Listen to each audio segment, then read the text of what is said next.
Hello and welcome to the Seasiders Preview Show. I'm Jed Mills and I've somehow managed to get my seat back from James' husband this week, and I'm delighted to say that joining me in the studio for this one is Jerry Yates. Jerry, great to have you with us. Again, you must be in confident mood as a striker at the moment where you're banging them in.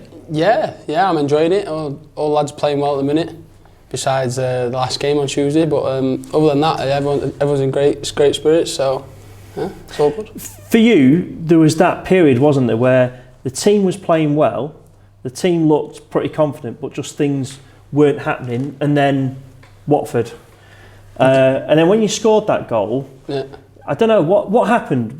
Did a feel a weight lifted, or just what happened there? I don't think so.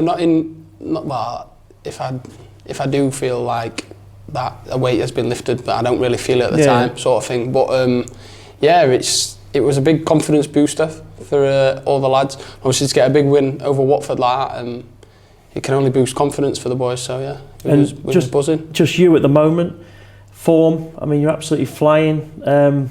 Beating the record, I think, from last year for yourself already. We're not even sort of reached the new year yet. So for you, form-wise, you're pretty. Yeah, it's, like I say, it's a nice feeling. But I'm only as good as my service, and as all good strikers say, they need the service to get the goals. And the lads around me have been excellent, and they've been playing well all season. And when we decide to take our chances, it's a big confidence boost for everyone. But a bit different though for you, isn't it? Yeah. In the roles that you're playing. Yeah. I mean, you're right wing back, a bit of right wing, like that sort of maybe Thierry Henry stat. I mean, how are you finding that? Because you're finding it sort of different, or how are you finding it?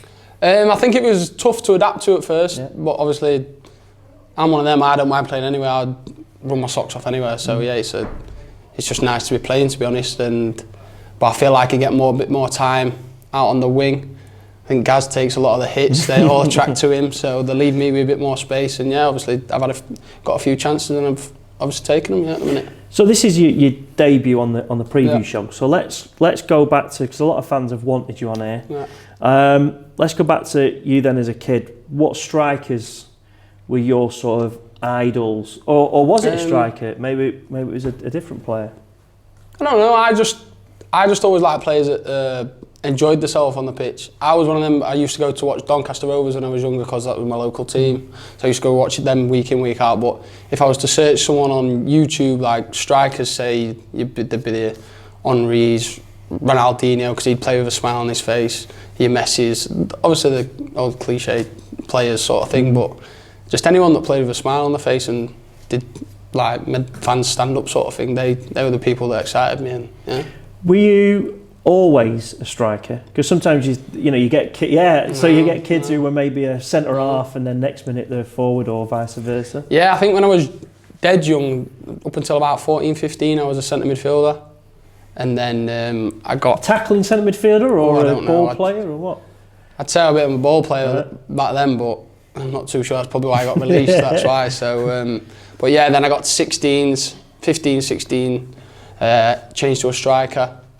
And then, to be fair, I even had a stint at centre-back as a youth team.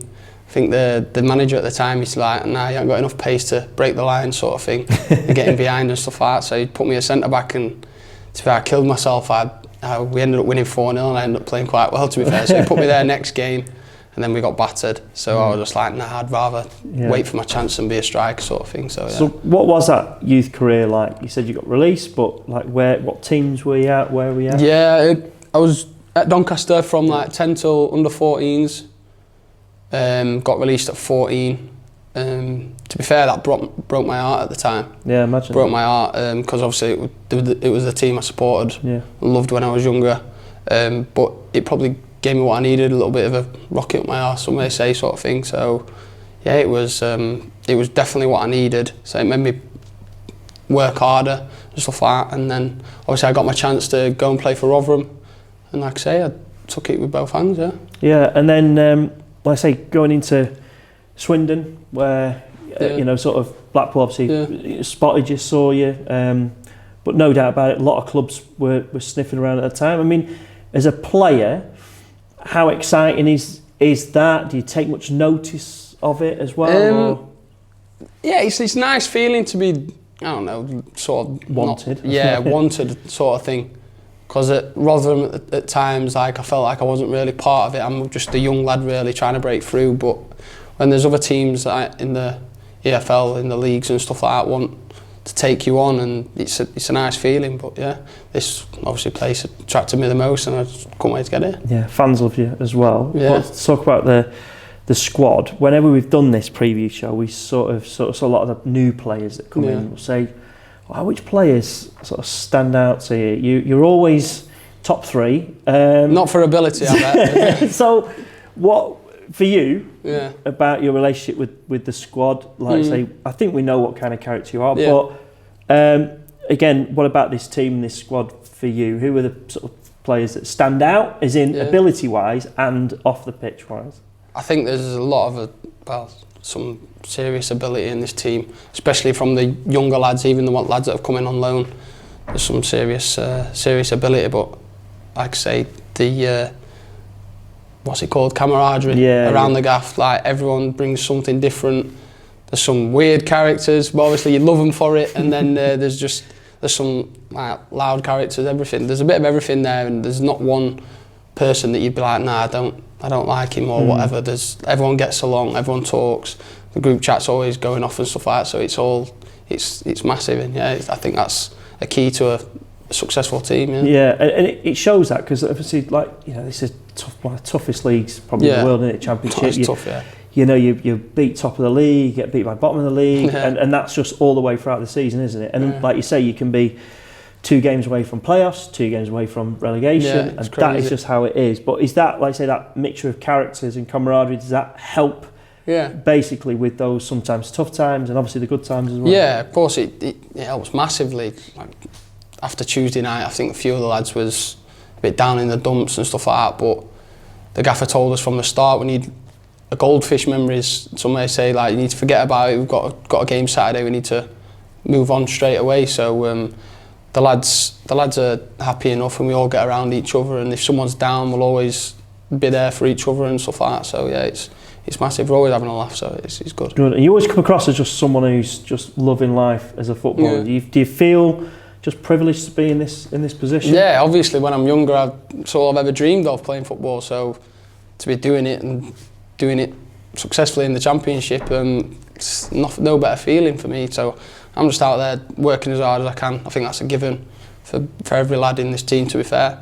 So I'm just happy to be here. Talk to us about the fans, because they've absolutely taken to you. Absolute hero now at this club. What's your relationship with the fans?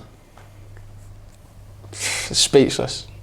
Like when I came here first season, there wasn't even a crowd here, and the messages I got, singing the songs and stuff like that, it's speechless for me, because like I say, I reiterate from before, it's a dream come true, people singing your name and when you're doing well, and I can't like, you're singing for me, like it's a bit weird, like it's a weird feeling, but it's just massive. I think for every player out there singing the name, like everyone just gets an extra percent out of each other. I see it on Charlie Patino now. Like I'll look at him and I think, you must be buzzing. Everyone's singing that song, and he's like, yeah, of course. And like he's just as speechless as I am. Yeah. And he's from a massive club like Arsenal, so I think it goes a long way when the fans are always on your side, and they're travelling numbers. They're always singing at away games, home games, and I've never experienced anything like it.